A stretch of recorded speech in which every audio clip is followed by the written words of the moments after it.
তাদের আমানত ফেরত দিই। তা আমানত ফেরত দিলে এটা তো আর ইসলামের তরিকা হলো, এটা তো শুনে হলো। এই জন্য ইসলামী ব্যাংক অসম্ভব না, মনে রাখবেন। ইসলামী তরিকায় অর্থনীতির বিধানসভা যদি হয় ইসলামী ব্যাংক হতে পারে, কিন্তু এটা সরকারের দায়িত্ব। সরকারের দায়িত্ব ব্যাংকের সিস্টেমকে সরকারের বিধানসভার করা মুক্ত করা, এবং সুদমুক্ত না করে শুধু নাম ব্যবহার করে বাইতুল মোকাররমের এই চত্বরে নামাজের আগের এই সময়টায় বেশিরভাগ মানুষ ছবি তোলায় ব্যস্ত থাকে। ছবি তোলা, ভিডিও করা, অনেকে টিকটক করে।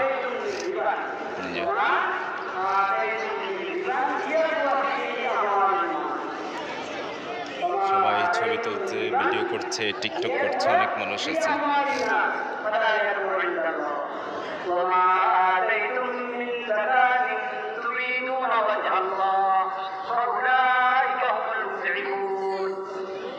ছবি তুলছেন, বেশিরভাগই ছবি তুলছে, টিকটক করছে।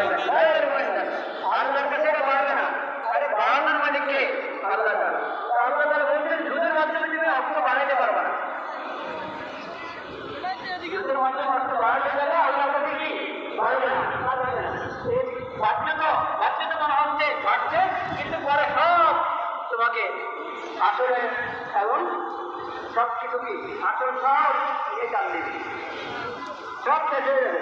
বরকত তো থাকবেই না, বরকত তো থাকবে না, একসময় তোমার পুরো অর্থনীতিকে ডুবিয়ে দিবে।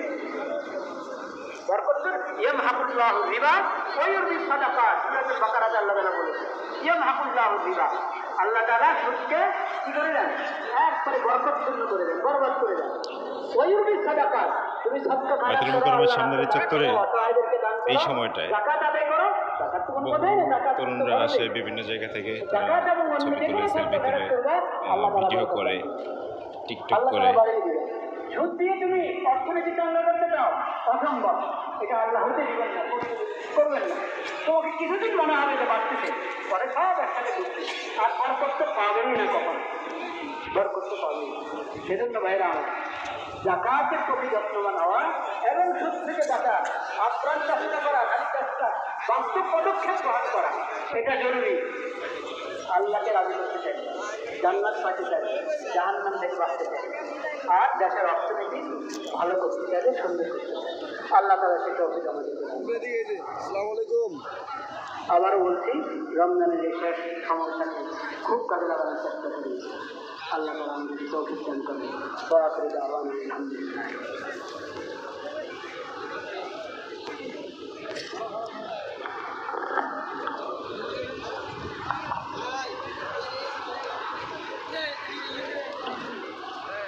যাদের সুন্নত বাকি আছে আমরা কওলার জন্য আদায় করে দিই।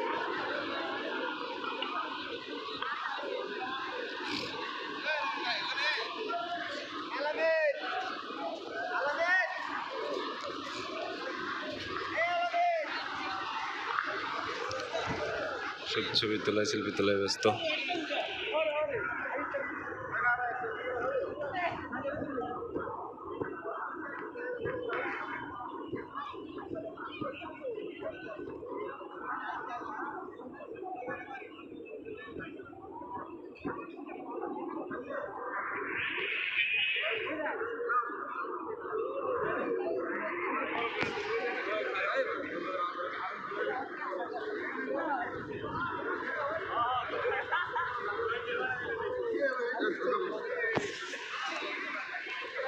এবং এখানে ভ্রাম্যমাণ ফটোগ্রাফার আছে যারা ছবি তুলে দেয় টাকার বিনিময়ে। এই যে দেখুন, টাকার বিনিময়ে ছবি তুলে দেয়, এরকম লোকজন আছে এখানে।